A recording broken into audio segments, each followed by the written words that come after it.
Hello दोस्तों, कैसे आप लोग। तो हमने पिछले ट्यूटोरियल में देखा था।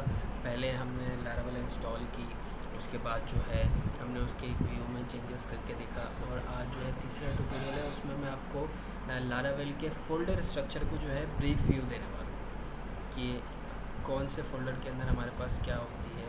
अच्छा, पहले तो मैं सारे फ़ोल्डर्स जो हैं वो क्लोज़ कर देता हूँ, सारी फाइल्स भी क्लोज़ कर देता हूँ, और हम वन बाय वन इसके स्ट्रक्चर को व्यू करेंगे कि किस फ़ोल्डर के अंदर क्या चीज़ होती है, किस लिए काम आती है।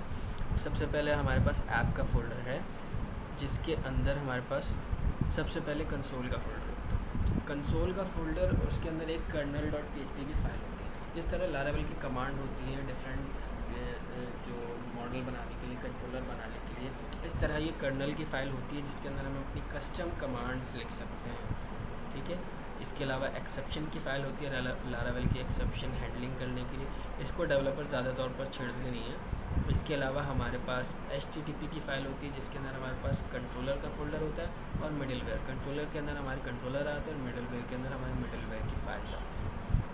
इसके अलावा हमारे पास जो है जो मॉडल आता है, अच्छा ये चीज़ है ना, क्योंकि ORM का मॉडल या जो हमारा एक मॉडल बनता है वो ऐप के अंदर ही बनता है। क्योंकि फ़ोल्डर हम नहीं बनाते ज़्यादातर, लेकिन जब बड़े प्रोजेक्ट्स होते हैं उनमें काफ़ी मॉडल्स होते हैं, वो सारी चीज़ें होती हैं, तो उसके अंदर हम जो है डिफरेंट जो फ़ोल्डर स्ट्रक्चर बना के फिर उसी तरह उसे यूज़ कर लेते हैं।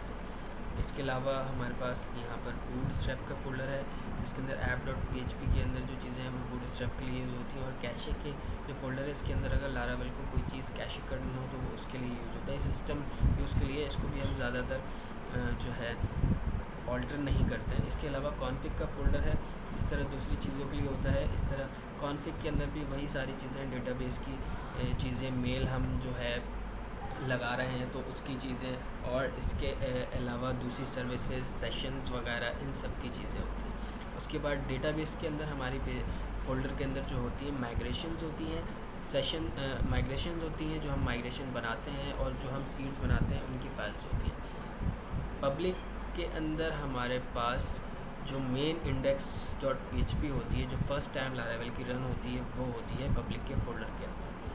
और रिसोर्सेज के अंदर तो आपको मैंने बताया कि व्यूज़ का फ़ोल्डर होता है CSS के लिए, SAS का फ़ोल्डर लैंग्वेज के लिए, लैंग का फ़ोल्डर JS के लिए, JS का फ़ोल्डर, और इसी के अंदर उसकी फाइल। राउट्स के अंदर आपको पता है web.php होती है हमारे राउटिंग के लिए, और इसके अलावा API.php होती है अगर हम API बना रहे होते हैं। प्रोजेक्ट्स के अंदर कुछ हमें API बनानी है, अगर उसकी मोबाइल एप्लीकेशन भी है, और ये एक्सेस किस तरह होती है, API/ जो भी हम यहाँ पर उसका फिर राउट बनाते हैं, तो इस तरह करके ये एक्सेस होती है। इसके अलावा स्टोरेज का फ़ोल्डर हमारे पास इसलिए काम आता है कि अगर इसके अंदर हम अपने यूज़र का कोई इमेज, कोई फ़ाइल वगैरह स्टोर करना चाहें तो वो टेस्ट का फ़ोल्डर होता है हमारे पास टेस्ट केसेस के लिए। अगर हम कोई टेस्ट केसेस वगैरह लिखना चाहते हैं लारावेल की QA वगैरह के लिए, उसके लिए। और वेंडर के फ़ोल्डर के अंदर हमारे पास सारी जो है कंपोज़र की जो है सारी जितनी भी फाइल्स होती हैं वो होती हैं। इसके अलावा .env होती है, जिसके अंदर हम डायरेक्ट चेंजेस करते हैं डेटाबेस वगैरह की, जो और एक्सेस की वगैरह की, मेलर SMTP की, तो वो चेंजेस जो हैं जाकर लारावेल में हर जगह हो जाती हैं। इसके अलावा हमारे पास composer.json होता है, जिसके अंदर हमारी सारी प्रीरिक्विसाइट्स डिफ़ाइन होती हैं। जो भी हम लाइब्रेरी वगैरह ऐड करते हैं उसके अंदर ऐड हो जाते हैं, और हम अगर किसी को प्रोजेक्ट दे रहे हैं तो हम जस्ट कंपोज़र अपडेट करते हैं, वो जो भी चेंजेस इसके अंदर आती है वो उसको ऑटोमेटिक डाउनलोड कर देता है।